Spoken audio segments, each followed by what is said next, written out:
আজকে আমরা যদি পত্রপত্রিকা খুলি, আমরা যদি দেশের বিভিন্ন দিকে তাকাই, তাহলে আমরা কিছু কিছু ক্ষেত্রে কিছু কিছু অস্থিরতা লক্ষ্য করছি।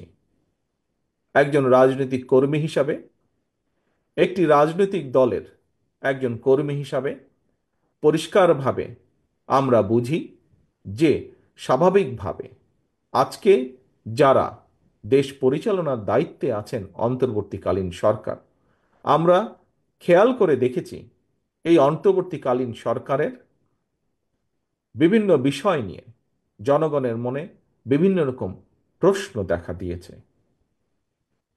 আমরা এই সরকার গঠিত হওয়ার পর থেকে আমরা পরিষ্কারভাবে বলে এসেছি, আমরা চাই এই সরকারকে সমর্থন করতে।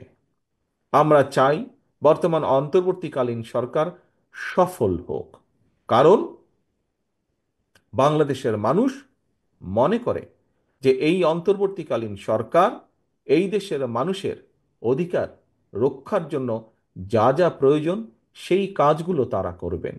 এই দেশের মানুষের রাজনৈতিক যে অধিকার, যেই অধিকারকে বহু বছর আগে পলাতক স্বৈরাচার রাতের আধারে অস্ত্রের জোরে লুণ্ঠন করে নিয়ে গিয়েছিল, এই অন্তর্বর্তীকালীন সরকার একটি সুষ্ঠু এবং নিরপেক্ষ নির্বাচনের মাধ্যমে সেই অধিকার বাংলাদেশের মানুষের কাছে ফিরিয়ে দিবে।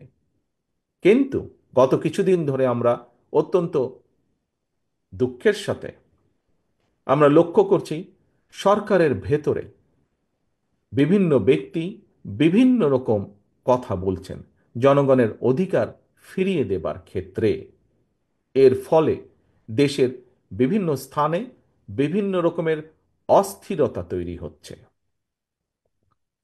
প্রিয় সহকর্মীবৃন্দ, আমি প্রথম দিকেই বলেছি, বাংলাদেশে আমরা অস্থিরতা দেখতে চাই না।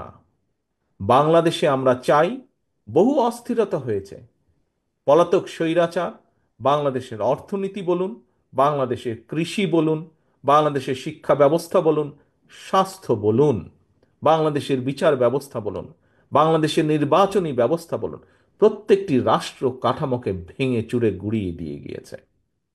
আমরা চাই এখন দেশ গঠন করতে। আমরা চাই দেশে স্থিতিশীলতা নিয়ে আসতে।